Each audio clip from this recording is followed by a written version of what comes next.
All right, mock draft. This is going to be a bit of an interesting mock draft, I think, as I'm going to do it's not going to be a full first round mock draft. I'm only going to do the first 15 picks, but it's what if Jalen Carter falls? I'm going to kind of try to go over that because I want to go over what happens if teams are afraid of his off the field stuff and just don't draft him at all. Pretty much everyone has him going like the top 5 or 6, but if that doesn't happen, how would that affect most of this draft? So let's get into it. Just going to do the first 15 picks in this draft. So, yeah, without further ado, let's enter the draft. The top of the draft still isn't going to be changed. Bryce Young is going to go first overall, and then we're going to have CJ Stroud go second overall. I think that's unchanged. But now is where things get interesting. So I think that the Cardinals go after Will Anderson. He feels like what a lot of people feel. I think a lot of people think that's going to happen just in general, but especially if if we're not drafting Jalen Carter in this exercise, if let's just say, for example, he does terrible in his interviews and nobody wants him now,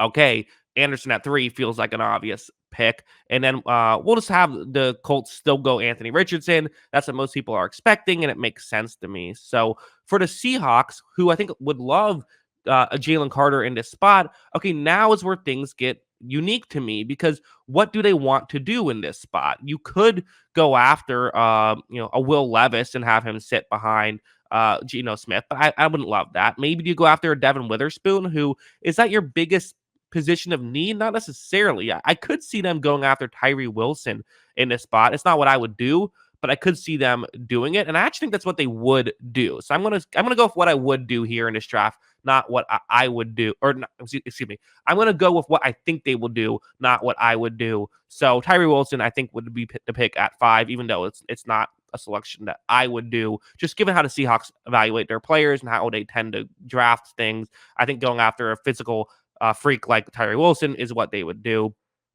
And now we have the Lions. I think the Lions still go after cornerback. I think they still go after Devin Witherspoon. That makes sense to me. I wonder if the Raiders would select Will Levis here. I think they wouldn't. I think that they're going to not select him. I think they instead go with Christian Gonzalez, getting the cornerback room, helping out the defense. I think they feel like Chandler Jones could turn it around, even though if you want an edge rusher, you should get an edge rusher, but I think that's what they would do. Then the Falcons are here. I think the Falcons go Will Levis. I really do. I think the Falcons, if there is one of those 4 quarterbacks still available at 8, I think that they draft him. I don't know if they're going to trade up to get one of those guys, although maybe they should. Maybe them and the Cardinals should look into things. But if that's not what they decide to do, then if he's available at 8, why not? I mean, there's other players that I like still on this board, but why not go after a quarterback who you have a chance of working there? Peter Skoronski feels like every mock draft I've read has him going to the Bears. Feels like that's they want an offensive lineman. As long as he's there at 9, I think they will go with that.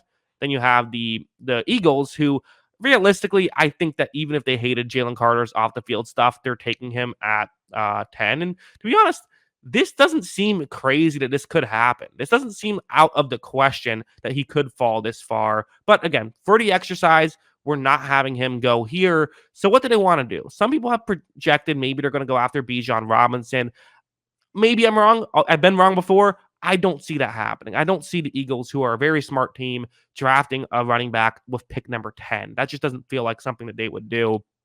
The other options I'm interested in, do you go after a Jackson Smith and Jigba? That would be awesome for them. It really would. Do you go after a Kalijah Kancey, which is another guy who I think would fit that team really well? I am going to go Kalijah Kancey. I think that he fits that team perfectly. I think that that's a great situation for him. And if you're not going Jalen Carter at the defensive line, they value defensive linemen so much, and they value unique defensive linemen so much. They want guys who can do different things. Kancey could be an elite pass rusher from the inside. That's worth taking a chance on at pick 10, in my opinion.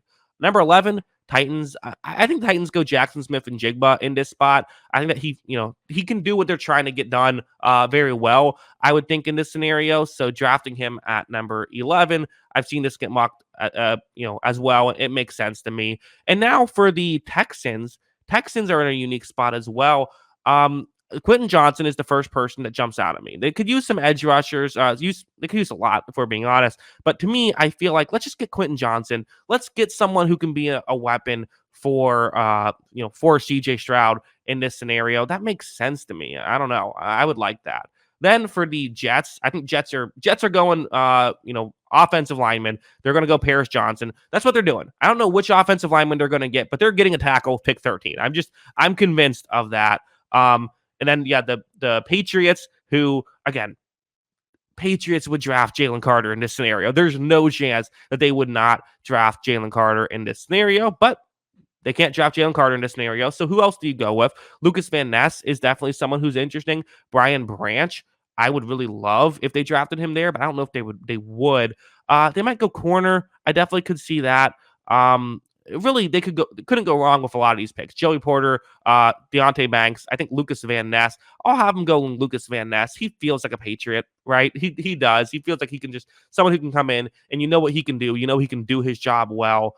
And then for the Packers, Packers will get Dalton Kincaid here. So that is my pick. Oh, I got to make a pick at 18 just because of the thing. So I'll just draft whoever's top on the board for these scenarios. But yeah, that's my top 15 in that scenario. Those are the players that I would go after. Listen, it's something where it's just an interesting exercise of how does this affect the rest of the draft, what you see on the left side of the screen outside of Project Jones. How does this affect it if Jalen Carter gets selected? Also, in this mock draft, apparently Jalen Carter was still available at 16, and the Washington football team chose Broderick Jones over Jalen Carter, which feels like it might be a mistake. Feels like that might not be what you should do in that scenario. But yeah, it's fascinating. I mean, which team do you feel like, that would be a massive screw up? Let's phrase it this way: who are the big winners of the Jalen Carter falling in the draft thing? I think the Seahawks, maybe you could argue, I guess the Steelers because they got Jalen Carter, but I think the Seahawks end up worse in this scenario. I think the Seahawks, what you would love for to have a Jalen Carter available or Will Anderson available. So they're the big losers in this scenario. And other than that, most of it is going to be unchanged at this point. I think that the winner is, in my opinion, I'm not a huge Tyree Wilson fan, so whoever doesn't select Tyree Wilson now probably feels like a winner. But yeah, just an interesting exercise to see what could happen. Doesn't change up too much, and there is a way you can feel like, okay, are all these teams going to pass on Carter? No, but I could see any one of these teams individually choosing someone else over Carter, which is just what makes things interesting. So yeah, that is the mock draft. If Jalen Carter falls, what do you think? Blah blah blah.